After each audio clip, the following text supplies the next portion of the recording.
Spring 1971. In a living room on Mulholland Drive, a man stands at a mirror, pressing tissue paper into his cheeks.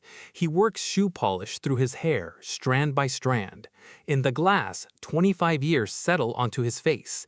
He's rehearsing an audition in secret. He's 47 years old, with an Oscar on his shelf, and half of Hollywood still calling him the greatest actor who ever lived.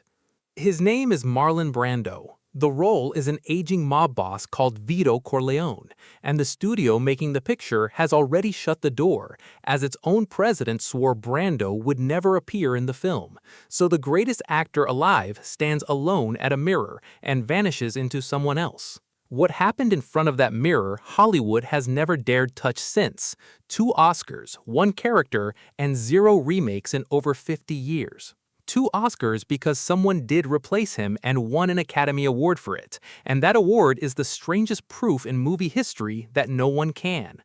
We'll get to him, but the last man who tried came in 2004, dying alone at a microphone. Who he was is the entire answer to this question, but nothing at that mirror makes sense on its own. It only makes sense 20 years earlier in the moment Marlon Brando changed what acting was. 20 years earlier, in December of 1951, American audiences walked into theaters and met a man named Stanley Kowalski. They'd never seen anything like him, because screen actors of that era performed with polished theatrical gestures, while Brando didn't perform. He mumbled, he prowled, and he seemed to find each line the moment he said it.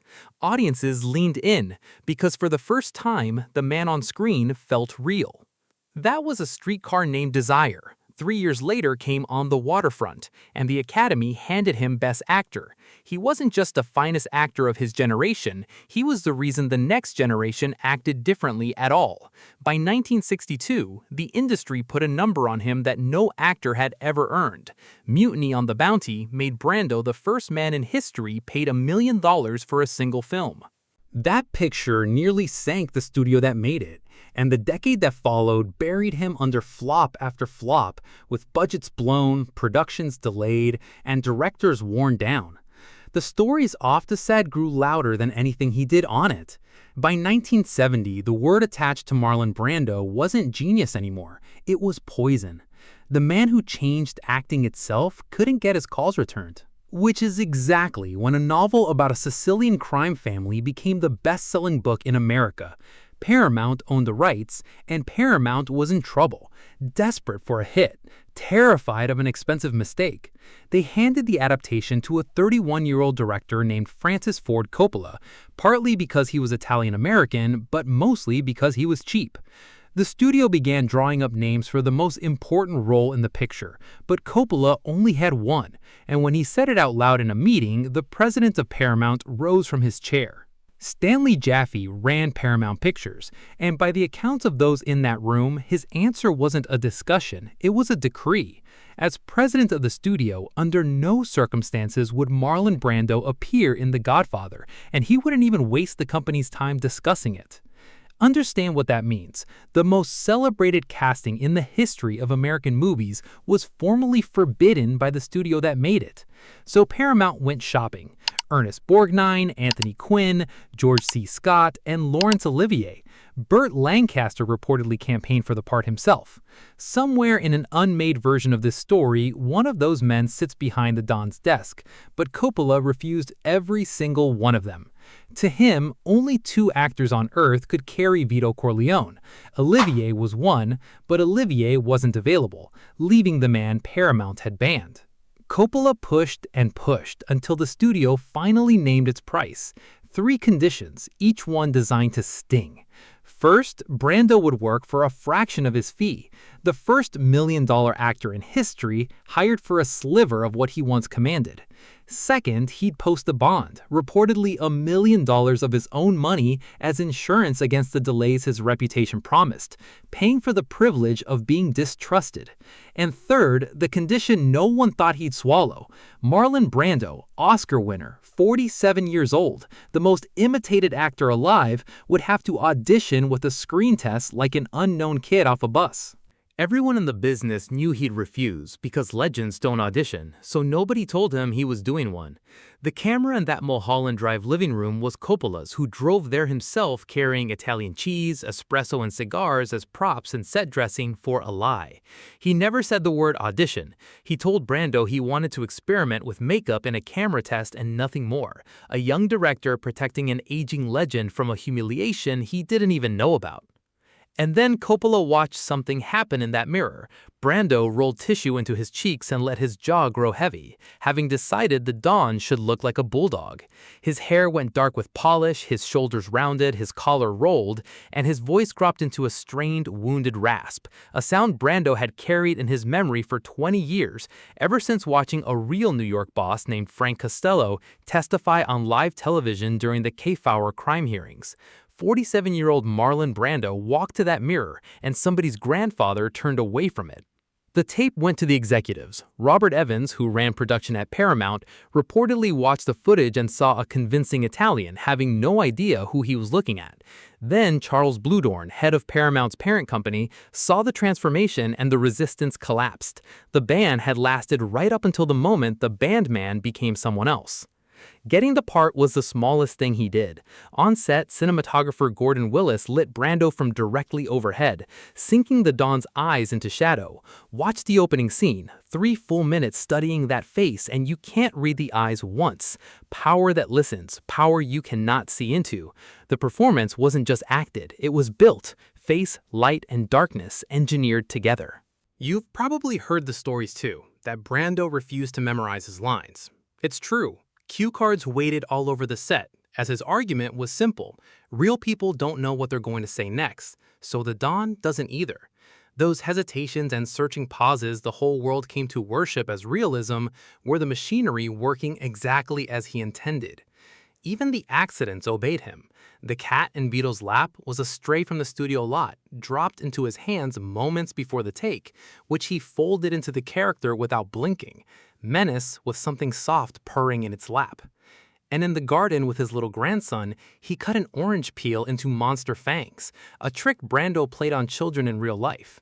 Vito Corleone dies moments later, mid-game, laughing among the tomato vines. That was a performance Paramount fought to prevent, and in March of 1972 they released it anyway. The Godfather didn't open, it detonated. Lines wrapped around city blocks, and by the end of 1972 it was the highest-grossing film of the year, briefly becoming the highest-grossing film ever made.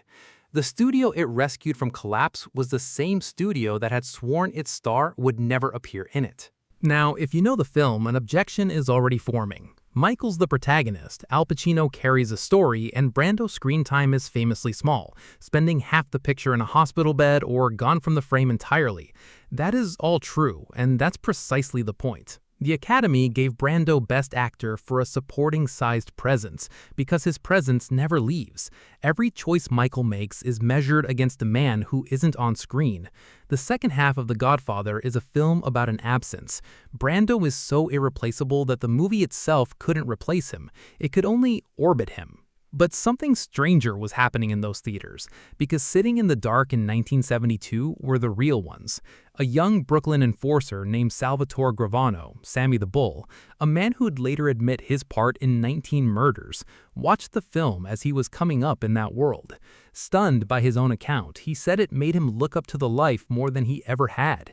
Years later, as underboss of the Gambino family, he'd find himself reaching back to scenes from the movie for guidance in actual sit-downs. He wasn't alone. In the decades that followed, investigators listening to wiretaps kept catching the same thing. Real mobsters talking like the film, dressing like the film, and living by its code. Mob chroniclers called it the best recruiting poster organized crime ever had, and the imitation refused to die. In 2008, 36 years after the premiere, enforcers in northern Italy left a severed donkey's head as a warning to a baker who wouldn't pay. Criminals restaging a scene from a Hollywood movie. Stop and look at the full circle because it still astonishes me. Brando built the voice by studying a real boss on television. Then the real bosses rebuilt themselves by studying Brando. The copy replaced the original. That's why the role can't be recast. An actor stepping into Vito Corleone isn't competing with a performance anymore. He's competing with the way power itself has talked for 50 years. By 1973, Marlon Brando stood above the industry that had banned him, and that industry was preparing to reach up and hand him its crown. The 45th Academy Awards, March 27, 1973.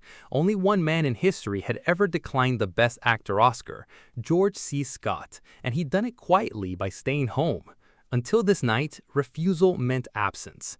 The comeback was complete, the room was full, and Hollywood was ready to finish the story it loves most, The Fallen King restored. Roger Moore and Liv Ullmann opened the envelope. Marlon Brando, the Godfather.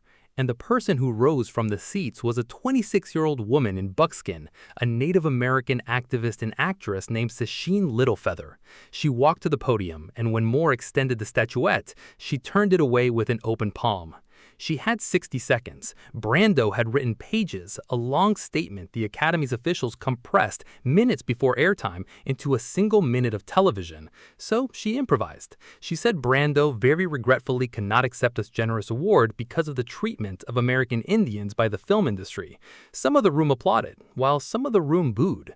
He wasn't performing indifference to the prize. He was spending it. At that very moment, out on the South Dakota prairie, armed federal agents had the village of Wounded Knee surrounded, with Lakota activists inside, the standoff in its fifth week, and the cameras drifting elsewhere.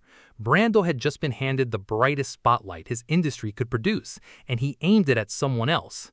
The man who'd spent 2 years becoming a don who answered to no institution stood before the grandest institution in entertainment, imposing his own code on it in front of tens of millions of people. Littlefeather paid for that minute, as her acting career effectively ended on that stage. It took the Academy nearly 50 years to say what it finally said in 2022, a formal apology for abuse it called unwarranted and unjustified. Dying just weeks after receiving it, the statuette itself went unclaimed, and nobody walked it home that night.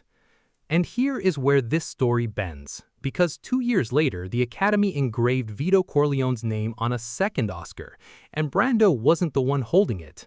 His name is Robert De Niro, The Godfather Part 2, 1974. A 31-year-old playing Vito Corleone as a young man, and the Academy gave him Best Supporting Actor for it. That made Vito the first character in Oscar history to win acting awards for 2 different men. For almost 50 years, he was the only one, until the Joker finally joined him. But the Joker is a mask, a role built to be reinvented by every face that wears it. Vito Corleone is a man, and men, it turns out, forbid reinvention. So how does anyone win an Oscar playing a man who can't be replaced? You start by not calling it a replacement. De Niro had auditioned for the first film, nearly spent on a minor role as a soldier named Gatto before slipping loose of the production entirely. Fate held him back for the only version of Vito that Brando never touched. When the part came, De Niro didn't build a new Don. He reportedly ran Brando's scenes over and over, studying the older man's hands, his stillness, and his broken whisper, working backward to trace every gesture to its seed in a younger body. He learned Sicilian dialect and performed the role almost entirely in it, with barely a word of English crossing young Vito's lips. Look at what that adds up to: a different age, a different language, and a different decade of the century. An Oscar-winning performance engineered to share a soul with Brando's Don while never sharing a single frame with him. De Niro didn't climb onto the throne. He walked around it with eyes down, the way you pass an altar. Even the ceremony kept a pattern. De Niro wasn't there, and his director accepted the award for him. 2 Oscars for one character now, and neither statuette taken by the hand that earned it. Brando, for his part, never returned. A flashback in Part 2 was written to bring the old Don back one last time, but he declined to show up the day of shooting, still nursing his grudge against the studio, so the scene was rebuilt without him. The one actor alive with the standing to challenge Marlon Brando had looked at the role and chosen reverence. His Oscar wasn't a claim to the throne, it was the white flag laid in front of it. And after that, silence for 50 years. Think about what the industry did with those 50 years. Every crown jewel it owns has been melted down and recast, remade, rebooted, prequeled, and strip mined for anything with a pulse. Franchises get resurrected on a schedule now, and in all that time, through all that hunger, no one has remade The Godfather. No studio has recast Vito Corleone in a film outside the trilogy's own bloodline. The most valuable property in Hollywood sits untouched, not because anyone forgot it, but because everyone remembers. You might think it's a rights problem, or some legal vault nobody can open, but it isn't. Paramount returned to this well in 2022, building an entire television series about the making of the film, which produced the strangest casting decision of the modern era. They needed Vito Corleone on screen, so they hired an actor to play Marlon Brando playing him. Half a century on, the industry found it easier to recast a human being than the character. That same year, for the film's 50th anniversary, they had one more chance to reimagine it, but they restored the original instead and put it back in theaters, where it sold tickets all over again. 50 years under one unwritten, unbroken rule: nobody touches the Don. Except the silence was broken once, when a company hired an actor to record Vito Corleone's voice again, and the man who walked to that microphone. February 2004, a recording session at a house on Mulholland Drive. The exact same house. 33 years after a 47-year-old stood at a mirror in that living room aging himself by hand, the equipment comes back through the door. Electronic Arts is building a Godfather video game, and they've secured the one voice the character has ever truly had. Marlon Brando, 80 years old, agrees to become Vito Corleone one last time. His lungs are failing him, working with a tube at his face and drawing breath from an oxygen tank between lines. An old man, by some accounts, strapped for money with children and ex-wives depending on him, pushing a ruined body through one more day of work. One session is what he has in him, and when the engineers played it back, they found the tank had come with him onto the tape, with the sound of the machine keeping him alive under every line. The recordings were unusable. In this room in 1971, he'd invented that whisper to prove an industry wrong. But in this room in 2004, he reached for it, and it wouldn't come. So the company did the only thing left. They hired a professional voice mimic, sat him down with Brando's failing takes as his guide, and had him finish the role. The only actor ever employed to replace Marlon Brando as Vito Corleone was hired because Marlon Brando could no longer do it. One fragment reportedly survived, which the developers tucked into the game quietly where almost nobody would find it. A hospital scene with the Don in a bed, fighting to stay alive. A dying man's last take, playing a dying man, hidden like something sacred. The session was February, and on July 1st, 2004, his lungs gave out for good. The game arrived 2 years later, carrying his final release performance as the Don, published after he was gone. The morning the news broke, tributes came from everywhere, with Al Pacino calling him the greatest acting genius of their time, asking simply what they were all supposed to do without him. Nobody had an answer. Look at the whole arc now. A studio president swore Brando would never appear in the picture. Yet 2 years later, that picture won him Best Actor and saved the studio that banned him. The American Film Institute ranks it among the greatest films ever made. Its most famous line sits near the top of the most quoted words in movie history. And 50 years produced no remake, no recasting, one restored re-release, one series that ducked the role entirely, and a single broken silence. A dying man in his own living room trying to give the character back its voice. So why has no one replaced Marlon Brando's Vito Corleone?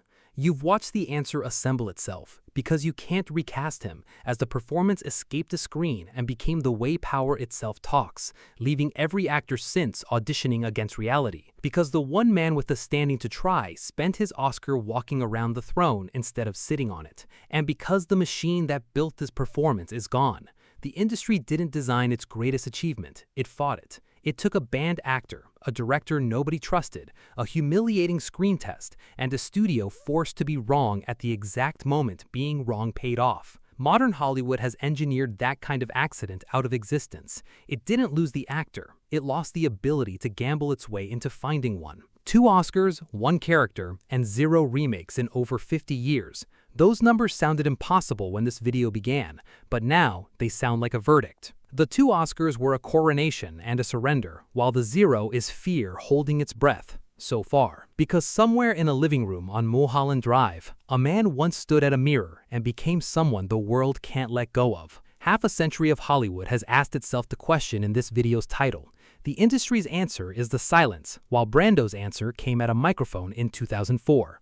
No one has replaced him, because the last man who tried was Marlon Brando, and even he couldn't.